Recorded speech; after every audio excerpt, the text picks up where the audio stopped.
Welcome guys. जैसे हमने last lecture में पढ़ा था कि कैसे हम नंबर ऑफ मोल्स को कैलकुलेट करेंगे अगर हमें नंबर ऑफ पार्टिकल्स दिया हो या कोई भी हमारे पास सब्सटेंस है उसकी क्या दी हो, ग्राम अमाउंट दी हो, या एसटीपी पर हम चीजों को कैसे रिलेट करते हैं नंबर ऑफ मोल से। ये सारी चीजें हमने देखी थी। लास्ट वीडियो में हम देख रहे थे कि कैसे ये क्वेश्चन लिखा था कि calculate the number of particles in 1 gram of NaCl। ठीक है, हमें केवल इस क्वेश्चन में दिया क्या है, 1 ग्राम ऑफ NaCl। ठीक है ना, तो इसकी अमाउंट दी है और NaCl है तो हम उसका क्या निकाल लेंगे, मॉलिक्यूलर वेट निकाल लेंगे। अगर हमें अमाउंट पता हो और दूसरी चीज क्या पता हो, उसका मॉलिक्यूलर वेट पता हो, तो उसके बेस पे हम क्या निकाल लेंगे, नंबर ऑफ मोल्स कैलकुलेट कर देंगे। तो नंबर ऑफ मोल्स का सीधा सा रिलेशन किससे होता है, नंबर ऑफ पार्टिकल से।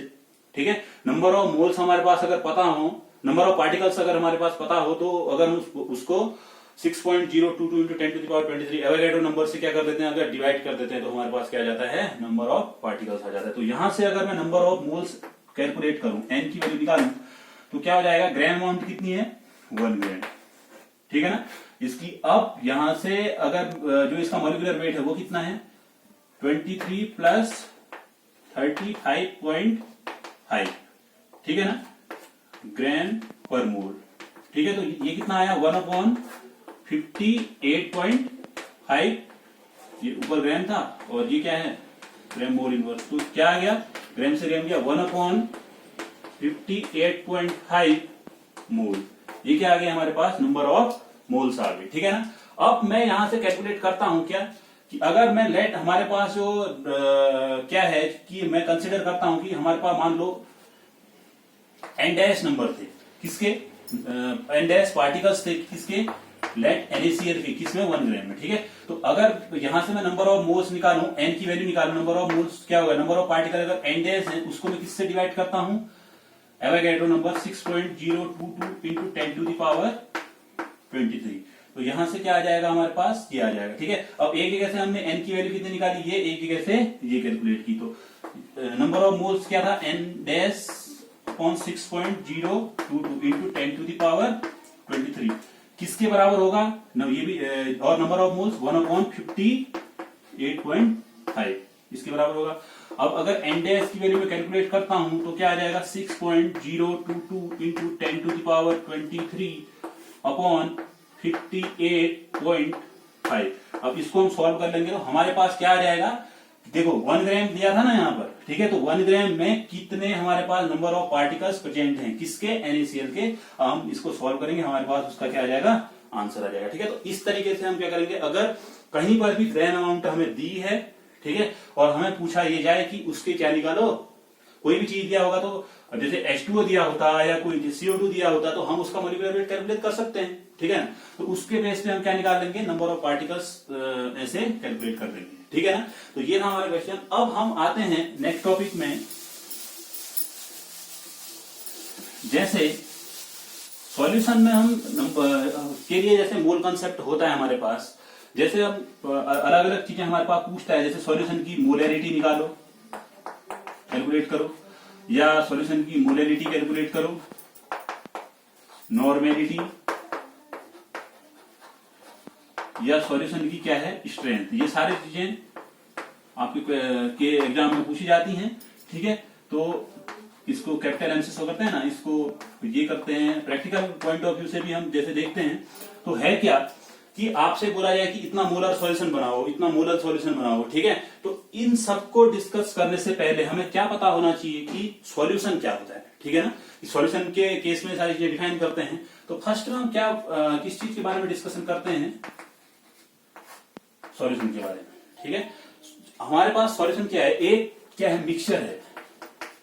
ठीक है, कैसा मिक्सचर होता है ये, homogeneous mixture of components is known as solution of different component. अलग अलग टाइप के आपके कंपोनेंट हैं, उनने आपस में मिलकर क्या बना दिया, एक होमोजीनस मिक्सचर बना दिया। तो उसको क्या बोलेंगे हम, सॉल्यूशन बोलेंगे।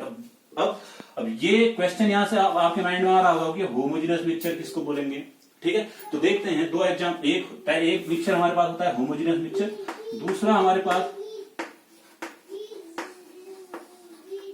होता है हेट्रोजीनस मिक्सचर। ठीक है ना, तो होमोजीनस मिक्सचर और हेट्रोजीनस मिक्सचर में कैसे चीजें होती हैं देखते हैं। मान लो हमारे पास ये एक कंटेनर है, ठीक है, कंटेनर है, उसमें क्या दिया है हमारे पास, ये हम इसको कंसीडर करते हैं, इसमें क्या है H2O है, ठीक है ना, इसमें हमने सॉल्ट ऐड किया NaC। अब हमारे पास ये दो चीजों का मिक्सचर बना, तो होता क्या है, एक इस तरीके से हमारे पास मिक्सचर बना, ये हमारे पास एक मिक्सचर हो गया। अब हम क्या देखते हैं इस मिक्सचर में, हमें सब जगह क्या होता है, एक ही जैसा दिखाई देता है, ठीक है।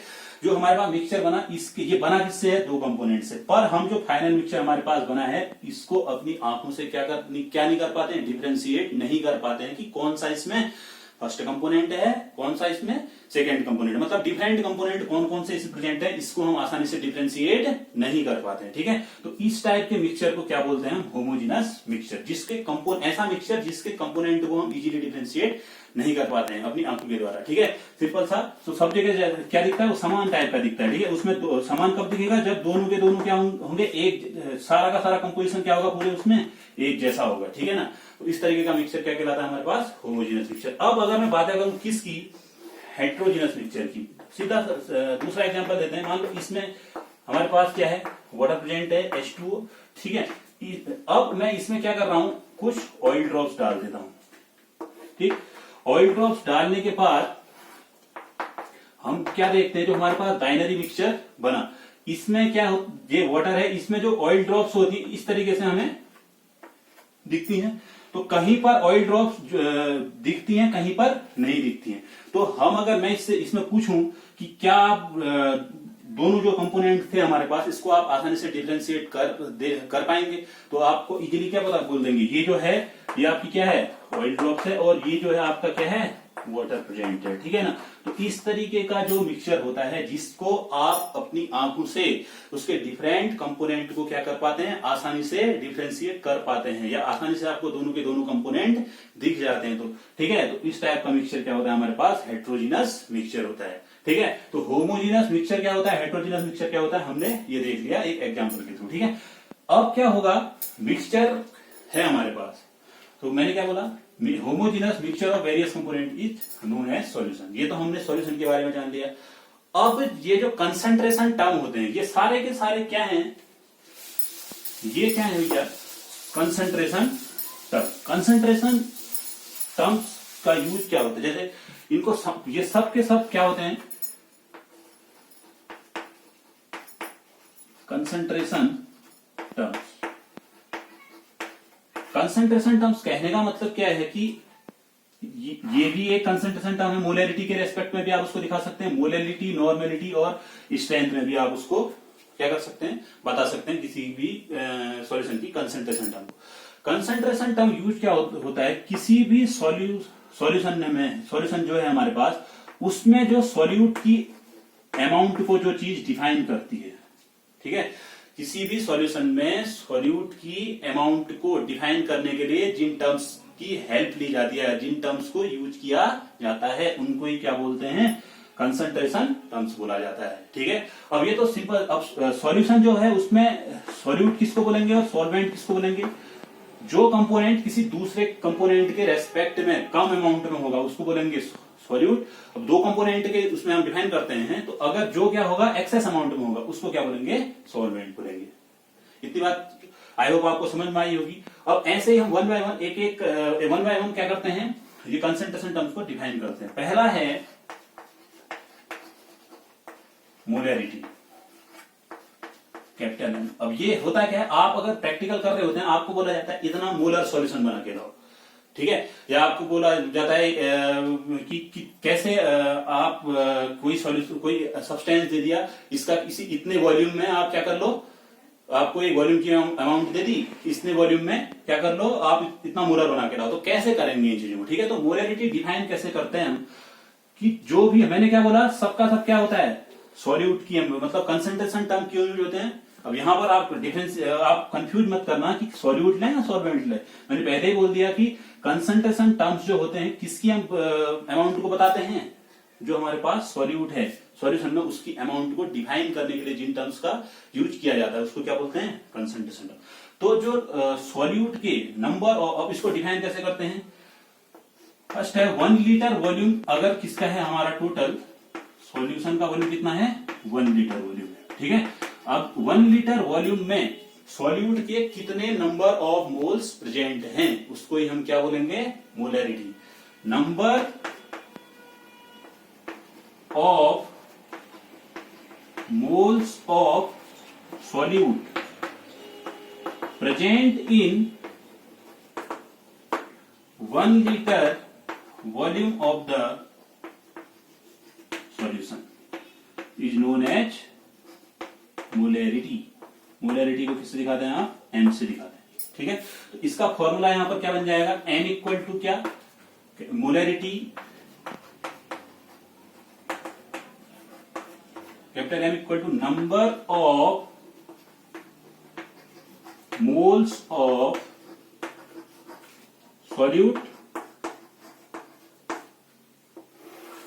upon volume of the solution in litre. एल लिखने का मतलब क्या है लीटर में। अब हम क्या करते हैं जनरली सारे के सारे जो हम लैब में जो सॉल्यूशन बनाते हैं वो किस में बनाते हैं मिलीलीटर में बनाते हैं। लीटर बहुत ज्यादा अमाउंट होती तो क्वेश्चन भी आपके पास न्यूमेरिकल में भी क्या दिया जाता है कि ml में। तो ml के केस में जो मिलीलीटर के केस में हम वो कैलकुलेट कैसे करेंगे। अगर मैं ये बोलूं कि हम जानते हैं कि 1 लीटर में क्या होते हैं 1000 मिलीलीटर। 1000 को मैं क्या लिख सकता हूं 10 टू द पावर 3 मिलीलीटर हो गया ना। तो अगर मेरे पास क्या है या इसको मैं ऐसे लिखूं 10 to the power 3 ml equal to 1 litre. तो 1 ml इक्वल टू कितना हो जाएगा 1 by 10 to the power 3 litre. यही क्या हो जाएगा बोलो 1 ml इक्वल टू 10। ये यहां पर ऐसे ऊपर जाएगा तो पावर कितनी हो जाएगी -3 लीटर, ठीक है। तो कहीं पर भी हमारे पास अगर वॉल्यूम दिया होगा किसमें ml में, ठीक है। ml में दिया होगा तो मैं उसको किस में कन्वर्ट कर लूंगा लीटर में कन्वर्ट कर लूंगा, ठीक है। तो इसको ही अगर मैं n बाई क्या लिखता हूं v लिखता हूं, ये है फॉर्मूला लीटर में, ठीक है ना। तो इसको मैं दूसरा किस तरीके से लिख सकता हूं थोड़ी देर के लिए इसको कर लेते हैं। तो क्या कर लेते हैं अगर मेरे पास क्या दिया है नंबर ऑफ मोल्स, ठीक है मोलैरिटी m, क्या वॉल्यूम ऑफ द सॉल्यूशन किसमें दिया है अगर ml में दिया है, ठीक है। तो ml में तो हम रख नहीं सकते तो इसको मैं किस में कन्वर्ट कर दूंगा सीधे से n बाई ये v है a। अभी मैंने क्या बताया 1 ml equal to 10 to the power -3 litre. तो इसको क्या लिख दूंगा मैं ml की जगह क्या लिख दूंगा 10 टू द पावर -3 लीटर लिख दूंगा। तो n बाई v क्या आ जाएगा ये लीटर में आ जाएगा, ठीक है, इंटू 10 टू द पावर -3 लिख दिया मैंने, ठीक है ना। तो इसको मैं n बाई v ये आ गया, ये कितना आ गया लीटर में ऊपर ले गया तो 10 टू द पावर कितना हो गया 3, या इसी को क्या लिख सकता हूं मैं n बाई v। अगर ये ऐसे क्या आ जाएगा 10 टू द पावर ये 1000 आ जाएगा, ठीक है। तो सीधा सा मतलब क्या है अगर मेरे पास यहां पर ml में दिया होगा किसका वॉल्यूम सॉल्यूशन का वॉल्यूम, तो उसको मैं पूरे के पूरे उसको किससे मल्टीप्लाई कर दूंगा 1000 से मल्टीप्लाई कर दूंगा। कैसे आया ये हमने पूरा क्या कर लिया डिफाइन कर लिया, ठीक है। तो ये कॉन्सेप्ट था किसका मोलैरिटी का, ठीक है ना। अब नंबर ऑफ मोल्स, अब मैं इसकी यूनिट की बातें करूं मोलैरिटी की तो क्या होगा number of moles divided by volume of the solution. Number of moles की यूनिट क्या होती है मोल, ठीक है ना। तो और ये वॉल्यूम क्या होता है लीटर में, तो मोल पर लीटर, या इसी को कई बार मोल पर लीटर को ही आप देखेंगे तो इसी को क्या किससे दिखा देते हैं हम कैपिटल M से, ठीक है। या आपको कहीं पर दिया हो 10.0 M दिया हो या 10.0 मोल पर लीटर दिया हो, बात एक ही, वो किसकी बात कर रहा है मोलैरिटी की बात कर रहा है, ठीक है। आई होप आपको एक समझ में आया होगा। आपको जहां पर भी कोई भी क्या होता है डाउट होता है कमेंट सेक्शन में हमें बता सकते हैं, ठीक है। अगली नेक्स्ट वीडियो में हम क्या कर लेंगे उस जो आपका डाउट है उसको क्लियर करेंगे, ठीक है। अब क्या है हम ये मोलैरिटी कंप्लीट करने के बाद हम दूसरा टर्म जो कंसंट्रेशन टर्म है उसमें आते हैं मोलैरिटी में।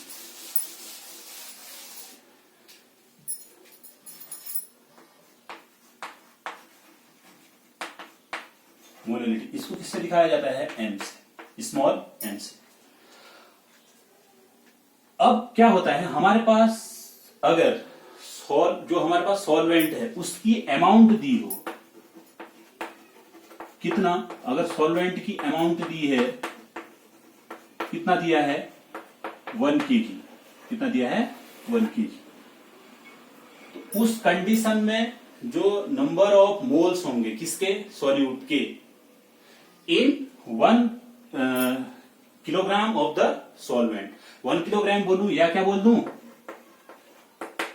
1000 ग्राम बोल देता हूं, ठीक है, is known as molality of the solution, ठीक है। और उसको इसकी डेफिनेशन क्या होगी, number of moles of solute present in 1 kilogram amount of the solvent is known as molality, मतलब स्मॉल m से शो करते हैं, ठीक है ना। इतनी बात आपको समझ में आ गई है अगर, तो हम इसका क्या लिखते हैं, अब फॉर्मूला लिखते हैं। फॉर्मूला क्या होगा, molality small m equal to number of moles of solute divided by amount of solvent, ये किसमें, केजी में। अगर केजी में दिया है तो इस तरीके से। अब हम अगर ग्राम में दिया है अमाउंट तो कैसे उसको कैलकुलेट करेंगे, तो 1 kg equal to 1 kilogram equal to क्या होता है, 1000 ग्राम, ठीक है, जैसे हमने उसमें किया था। तो अगर मैं ऐसे लिख दूं 1000 ग्राम इक्वल टू क्या, 1 kg, इसको मैं 10 टू द पावर 3 लिख सकता हूं ना, तो 10 to the power 3 gram equal to क्या, 1 किलोग्राम। तो 1 ग्राम की अगर मैं वो देखूं तो क्या आ रहा है, 1/10 टू द पावर 3 kg हो गया। अब 10 टू द पावर 3 को मैं अगर ऊपर ले गया तो क्या हो गया, 10 to the power -3। 1 gram equal to किसके बराबर होता है, 10 टू द पावर -3 के बराबर। और अगर मैं यहां पर ऐसे ये कर लूं, मोलैलिटी m का जो फॉर्मूला था वो क्या था, n/w, अमाउंट को हम किससे लिखते हैं, w से लिखते हैं, मान लिया हमने। तो ये अगर केजी में है, ठीक है। अब मुझे क्या करना है, अगर मुझे अमाउंट किसमें दे दी, ग्राम में दे दी, तो अगर मुझे क्वेश्चन में क्या दे दी, ग्राम में अमाउंट दे दी, तो मुझे अगर कैलकुलेट, अब मुझे चाहिए क्या यहाँ पर, केजी में चाहिए, तो मैं इसको क्या कर लूंगा, कन्वर्ट कर लूंगा, ठीक है। तो 1 ग्राम इक्वल टू कितना होता है, 10 टू द पावर -3 केजी के बराबर। तो सिंपल सी बात है कि n/w, 10 टू द पावर -3 ऊपर गया तो 10 to the power 3, 10 to the power 3 को क्या लिखते हैं हम, 1000 लिखते हैं, ठीक है। अब अगर सीधी सी बात क्या है कि अगर हमें केजी में अमाउंट, सॉल्वेंट की अमाउंट दी है तो ऐसे कैलकुलेशन करेंगे। अगर हमें किसमें अमाउंट दी है, सॉल्वेंट की, अगर ग्राम में अमाउंट दी है तो हम उस पूरे को किससे मल्टीप्लाई कर देंगे, 1000 से मल्टीप्लाई कर लेंगे। होगा आपको ये चीजें समझ में आई होंगी, ठीक है। अब अगर मोलैलिटी की वो है, मोलैलिटी क्या है, नंबर ऑफ मोल्स है, n/w, ये किसमें होता है, इसकी यूनिट क्या होगी, मोल, और इसकी अमाउंट की कितनी होगी, केजी में, ठीक है। या इसको मैं क्या लिखता हूं, मोल पर किलोग्राम, ठीक है। या इसी को हम क्या लिख सकते हैं, स्मॉल m। इसको ही अगर ऐसे दिया हो, कहीं पर आपको ऐसे दिया हो 10 टू द पावर m लिखा हो, तो इसका मतलब क्या है, वो जो सॉल्यूशन है वो क्या है, 10 मोलर सॉल्यूशन है। आपको इतनी बातें समझ में आई होंगी। अब हम देखते हैं इसके क्वेश्चन कैसे होते हैं, क्वेश्चन कैसे पूछे जाते हैं, ठीक है। अब क्वेश्चन को हम डिस्कशन करते हैं 1 बाय 1। मोलैलिटी से रिलेटेड क्वेश्चन देखेंगे, फिर नेक्स्ट वीडियो में मोलैलिटी से और जो ये सारा नॉर्मेलिटी है और ये सारी चीजें कंप्लीट करेंगे। क्वेश्चन क्या है कि calculate the molality of NaOH in the solution prepared by dissolving its 4 gram in enough water to form 250 ml of solution। आप क्वेश्चन को ऐसे सुनेंगे, आप वीडियो को रोक लें, उसके बाद आप क्वेश्चन को नोट कर लें। ठीक है, तो हम इसके सॉल्यूशन में आते हैं। क्वेश्चन में क्या कह रहा है, calculate the molarity of NaOH in the solution prepared by dissolving it's 4 gram in enough water. Enough water कहने का मतलब क्या है कि अभी ये क्या बोला मैंने, तो सीधा सा क्या है, जो भी चीज एक्सेस अमाउंट में प्रेजेंट होगी तो वॉट इनफ कहा है ना, तो ये क्या है, वाटर क्या है, वहां पर सॉल्वेंट है। हम डिजोल्व किसको कर रहे हैं, NaOH को, ठीक है, NaOH को इनफ वाटर में। तो NaOH यहां पर किसकी तरह बिहेव कर रहा है, हमारे पास सॉल्यूट की तरह बिहेव कर रहा है, ठीक है। तो दिया क्या है, अब इसमें हमें क्या करना है, मोलरिटी को कैलकुलेट करना है। क्या करना है, मोलरिटी कैलकुलेट करना है। तो कैसे करेंगे, और मोलरिटी का हम पहले तो लिख लेते हैं formula, capital N equal to N/V in litre, ठीक है। अगर ml में दिया होगा तो हम उसको कैसे करते हैं, हमने पूरा डिस्कशन कर लिया है। अब नंबर ऑफ मोल्स NaOH दिया है, NaOH की अमाउंट, जो अमाउंट है वो कितनी दी है हमें, 4 ग्राम दी है, ठीक है। तो यहां से हम NaOH का इजीली क्या कर लेंगे, नंबर ऑफ मोल्स कैलकुलेट कर लेंगे। तो नंबर ऑफ मोल्स कितना आ गया, ग्राम अमाउंट, जो फॉर्मूला है ग्राम अमाउंट अपॉन मोलिकुलर वेट, ठीक है ना। तो ग्राम अमाउंट कितनी है, 4। NaOH का जो मोलिकुलर वेट होता है वो कितना होता है, 23 प्लस 16 प्लस 1 कितना आ गया, 40 ग्राम पर मोल। तो क्या आ गया, 40, ये कितना था, ग्राम था, ये ग्राम पर मोल, ठीक है। तो ग्राम से इसकी ये ग्राम गया, तो 4/40, क्या मोल इनवर्स ऊपर गया तो मोल हो गया, तो कितना हो गया, 0.4 मोल आ गई किसके, NaOH की। अब हमें कितना, हमें निकालना क्या है, अब हमें दिया क्या है, V कितना दिया है, 250, इनफ जो सॉल्यूशन जो बन रहा है वो कितना बन रहा है, 250 ml बन रहा है, ठीक है। तो इस ml को किस में कन्वर्ट कर दूंगा मैं, 250 इंटू 10⁻³ लीटर हो गया। कैसे कन्वर्ट करना है हमने अभी देखा था। अब यहां से मैं n निकालूंगा तो जो हमारे पास मोलरिटी आएगी, तो N/V, n कितना है, 0.4, N/V, ठीक है, n कितना है, 0.4 नहीं होगा, 0.1 होगा, ठीक है ना, 0.1। तो 0.1 डिवाइडेड बाई 250 इंटू 10⁻³ इसको आप करेक्ट कर लेंगे।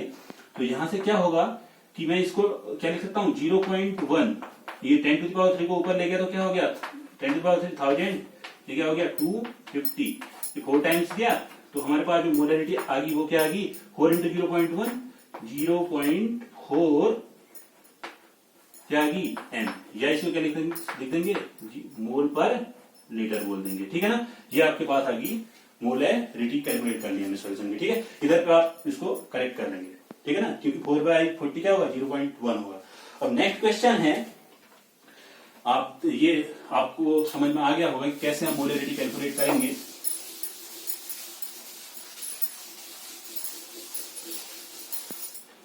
जो नेक्स्ट क्वेश्चन है हमारे पास वो क्या है, calculate the molarity of the solution. उसमें जो ये दिया क्या है कि 3.65 gram of HCl in 2000 ml of solution, इसकी हमें मोलरिटी निकालनी है, ठीक है। तो हमारे पास यहां पर भी ऐसे दिया है, तो ग्राम, हमारे पास ग्राम अमाउंट दी है और इसका मोलिकुलर वेट हमें पता है कितना, नंबर ऑफ मोल्स निकाल लेंगे, नंबर ऑफ मोल्स कितना होगा, तो ग्राम अमाउंट 3.65। अब अगर मैं HCl का मोलिकुलर वेट निकालूं तो कितना होगा, HCl का कितना होता है, 1 प्लस 35.5 36.5 ग्राम पर मोल। इसको मैं क्या लिख सकता हूं, 36.5 ग्राम पर मोल। इसको भी ये हो गया, ग्राम से ग्राम गया तो कितना आ गया, ये 3.65 अपॉन 36.5, तो 1, ये लगभग कितना आ रहा है, 1/10 है ना मोल।